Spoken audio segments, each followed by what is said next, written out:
Welcome back to FasTrax Cars. I'm Kevin Matlo. I got Greg here with an unbelievable, you're not going to believe this. It's a unique 1961 Corvair Station Wagon. Welcome to my channel. Thank you. Tell me a little bit about your car. We have bought this about 13 years ago. The thing that started it was we went to a Corvair show in the States 20 years ago. Yeah. And the wife saw one of these there and decided she had to have one. Yeah. So we came back to Canada and started looking. And Excellent. it took almost 10 years. Wow. We found 3 in that time, counting this one. The other 2 were so rusty, not restorable. So we bought this one. Yeah. And that was 13 years ago. And we just, time, life, and everything got in the way, and we didn't really get to it until about 4 years ago. Right. And then I started doing the restoration on it. And it's not actually really restored. This is what we bought. Oh, okay. The old fella that had it was still driving it. Mm-hmm. It's an Alberta car, always has been its whole life. Really? Sold new out of Lethbridge. Mm-hmm. It's Canadian built. Oh. We wrote to GM, and total production of this car was 547. Wow. Across Canada. Low production. So low production, yeah. And there just isn't any around. We've had Corvairs for 25 years, and I've never actually seen another one in Canada. Yeah. You see them in the States because there was more production in the US, of course. Of course. But in Canada, not many. But even that, even the higher production in the States, it had to be a fairly low production rate compared to the coupe. Or convertible, sorry.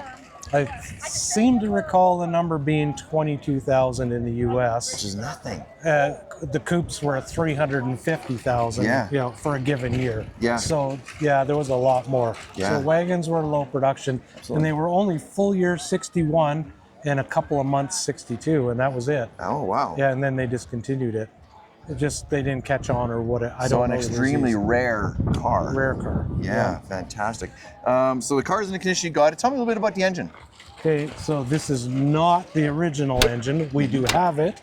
Again, on the data sheet, we have the numbers matching engine, but it was early design, lower horsepower. There was a bunch of reasons that I decided not to rebuild it because parts were a little harder to come by. Of course. So this is out of a 66. So it's more horsepower, more displacement. Yeah.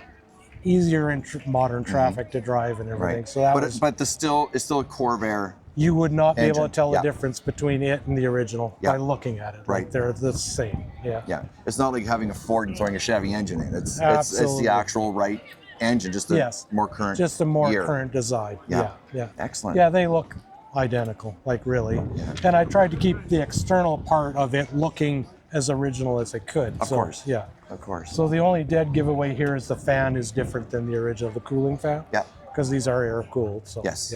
Yeah. Fantastic. Still original drivetrain, 2-speed, power glide, standard Chevy fare for the time. And everything, of course, is back here. It's rear-wheel drive, even with rear engine. So, yeah. We did do the interior because the interior was old and just weathered and worn. And absolutely. Yeah. So, but correct colors, correct patterns, everything about correct it. Material, vinyl. Yeah, all the correct materials. The only thing not correct, and only because you couldn't get it, was the original floor was a rubber, like the whole floor, and you just can't buy that today. Nobody makes it, so it's carpeting. Yeah. Which is probably fine. It's fine. It's fine. Nobody knows the difference, anyways. Yeah. Unless you told me, I probably wouldn't have even noticed. Yeah, who's going to call you out on it? Exactly. Yeah. And the dash is all original. The dash is all original. Is it a metal dash or it is a metal dash, and we didn't restore it because it just has, I'm a bit of a purist. I like the look of wear and tear. I don't like to over-restore things. Nostalgia. And you can see whoever the passenger was that rode in his car rode with their hand on the dash. You can see the wear. Oh. And that meant something to me. Yeah, so we left it. Whether it's out of fear or habit. Exactly. Who knows? Yeah. But Yeah. I just thought it was cool to keep that. Absolutely. Yeah. And they got a roof rack on it as well. That would have been a dealer installed accessory. Yeah. And these were, I'm going to guess, probably from someplace like, what was the JC Penney? Yeah. That was the one, the accessory place back Yeah. in the day. Probably came from them. The fins, yeah. It could have been a dealer thing. I don't know. Yeah. Yeah. And it And has sorry? no options. No. What you see is What it. you get. What you get. Yeah. Yeah. They were pretty basic. Yeah. Absolutely. And air vent. These are actually functioning air vents on the side of the car. This is where the cooling air Yep. comes in for the engine. Yep.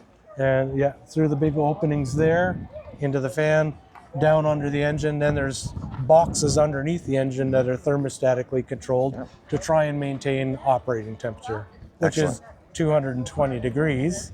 Wow. Yeah. And I also have two other Corvairs that actually have a temperature gauge. This one doesn't. And the normal operating temperature around town on them is 325. Yeah. And on the highway is 425. That's high. That's hot. That's hot. But it's air cooled. Yep. So yeah, they Kind of run the hot. Volkswagen theory. Yep. Same idea. Yeah. Yeah, they run hot. Excellent. Yeah. And so everything else is original. And it's orangey red, but what color is this? Is there a color code? Is there a name for it? What they call it is Roman red. Okay. And this paint here, this is the original paint. So Oh, that good. is the original factory paint. This was the old fella that owned it, repainted it in his barn. Yeah. We're guessing in the 80s sometime. And we just cleaned and polished, and that's what came up. Yeah. Yeah. And the exhaust on it's still factory exhaust. Factory stock So exhaust. it's got a nice sound, but it's factory sound. Well, it's funny, I think it's too loud, but the place I bought the exhaust from claims that that was how they were. Yeah. And they are a Corvair specific Yeah. place.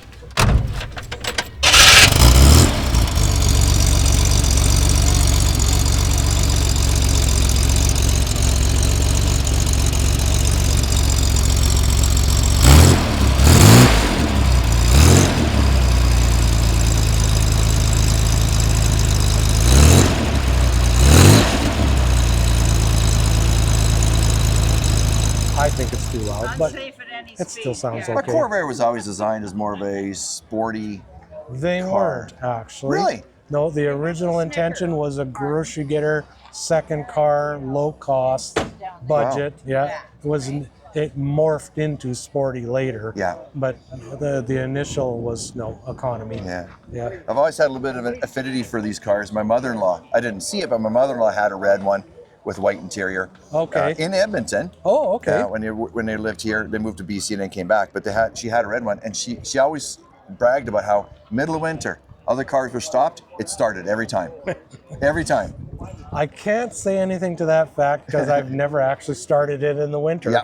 So they get tucked away for the winter. So. Yeah, that was her daily driver back in the day. Back in the day, when she sure. bought it new. Yeah, sure. So it was fantastic hearing those stories. And I have talked to a few fellas that have said same thing as your mom had. That was their driver back in the day, Yeah. and they were fine. Yeah. Other than they tended to not have great heat, Yes. or they were smoky because they tended to leak oil. Yeah. And you draw the heat off the engine for internal heat. Yeah. So you would get, if any oil leaks, you got smoke you're inside getting the car. You're yeah. getting it. Yeah. Yeah. And- But modern technology is taking care of those oil leaks. So Absolutely. Yeah. Absolutely. Yeah. And the suspension on it. completely rebuilt the rear suspension, like everything. Front suspension I haven't done yet, but plan to. I rebuilt the steering components, but not the suspension side of things. And it actually drives really, really nice. Good. Of the three that we own, this is the nicest driving. But ball joints and everything are original. The car only has 80,000 original miles on it. That's it. That's it, yeah. Wow. Yeah, so the front end is all original still, yeah. That's fantastic. Yeah. And brakes on it, were they drums in the back, discs in the Drums front? all the way around. All around, yeah. Yeah, and just worn out, so completely rebuilt. Of So, course. yeah. Of course. Yeah, Keep so- it safe. Yep. Yeah. Yeah, and a lot of people say, oh, you should put discs on it, but well, you put discs on front in a rear engine car, like that's too much brakes for the front of this Yeah. car, right? You need yeah. them on the rear, but there's no conversion kit for it. Correct. so, Yeah. yeah. And you know what? It came with them. You want to keep it as original as possible. You keep it that way. And you can lock them up, so Yeah.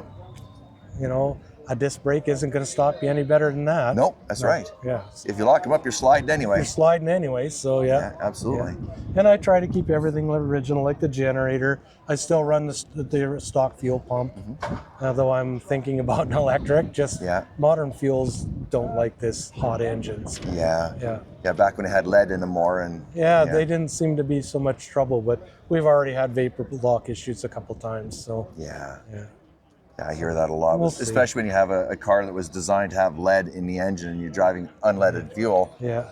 You're going to cause some problems. And there's a point you bring up that a lot of cars have old cars struggle with, is they were designed for leaded fuels. Yeah. And this was too. Yeah. But because of the design, it has aluminum heads with inserts, which is what modern engines are. Yeah. So it's inherently okay with unleaded fuel. Perfect. Yeah. So we don't have any valve issues. You're ahead of the game. We're ahead of the game. Absolutely. Yes. Just by accident, but whatever. But you're there anyway. We're there anyways. Absolutely. Yeah. Is there anything else that I missed? No, I don't think so. Yeah, no, I think that's everything. Yeah. Well, thank you so much for sharing your car with me. I do appreciate your time. Thank you very much. That's fantastic. Yeah.